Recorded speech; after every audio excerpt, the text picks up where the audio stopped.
దేవుని ప్రియబిడ్డలకు ప్రభునామంలో వందనాలు.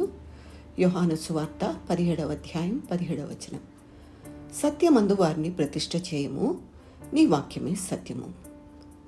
యేసు ప్రభువారు విశ్వాసుల కోసం చేస్తున్న రెండో విన్నపం ప్రతిష్ఠ చేయము అంటున్నాడు. అనగా ప్రత్యేకించు అని తర్జుమా చేసిన గ్రీకు పదానికి చాలా విస్తారమైన అర్థం ఉంది. దీన్ని పవిత్రపరచు అని కూడా అనువదించవచ్చు. సాధారణంగా మంచి ఉద్దేశం కోసం లేక మతంలో జరిగే కార్యాల కోసం చాలామంది తమని తాము ప్రత్యేకపరచుకొని పరిశుద్ధపరచుకుంటారు. పాత నిబంధన గ్రంథంలో పవిత్రంగా చేయడం, ప్రత్యేకించడం అని తర్జుమా చేసిన హెబ్రీ పదము లాంటిదే ఇది కూడా. దీనికి ప్రతిష్ఠించడం, అంకితం చేయడం అని, శుద్ధి చేయడం అని కూడా అర్థాలు ఉన్నాయి. యేసు ప్రభు ఏ భావంతో ఇక్కడ ఈ పదం వాడాడో ఈ భావాలన్నీ ఆయన మనసులో ఉండి ఉండవచ్చు. కానీ బహుశా విశ్వాసుల కోసం చేసిన ఈ ప్రార్థనకు ముఖ్యమైన అర్థం దేవుడు వారిని ప్రతిష్ఠించుకోవాలని, తన కోసం ఈ భూమిపై తన పని కోసం ప్రత్యేకపరచుకోవాలని అయి ఉండవచ్చు.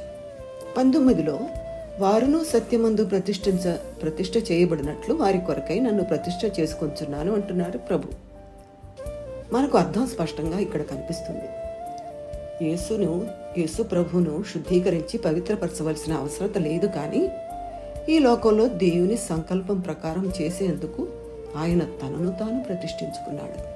ఇదే రీతిలో దేవుడు విశ్వాసులను ప్రత్యేకించి ప్రతిష్ఠించాలని ప్రార్థించాడు. యేసు ప్రభు తన శిష్యుల కోసం ఇలా ప్రార్థించక ముందే వారు శుద్ధులు, విశ్వాసులు దేవుని సంకల్పం ప్రకారం చేసేందుకు సంసిద్ధుల్ని చేయాలంటే వారి ఆలోచనలో, ఉద్దేశాల్లో శుద్ధీకరణ జరగాలి.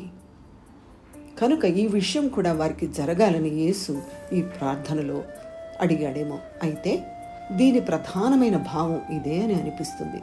తన సంఘం మొత్తాన్ని, అంటే తాను శిరస్సు అయి ఉన్న విశ్వాసుల గుంపంతటిని ప్రత్యేకపరచాలని, ప్రతిష్ఠించాలని, పరిశుద్ధపరచాలని ప్రభు కోరుకుంటున్నాడు. ఎందుకంటే వారికి ఆయన శిరస్సు, వారు దేవుని సొత్తైన ప్రజలు అంటున్నాడు. కాబట్టి మనం దేవుని సొత్తైన ప్రజలముగా మనల్ని మనం పరిశుద్ధమైన మార్గంలో నడిపించుకుంటూ ఆయనకు విధేయత చూపుతూ ఆయన చేసే కార్యానికి మనం లోబడదాం. దేవునికి స్తోత్రం. ఆమేన్.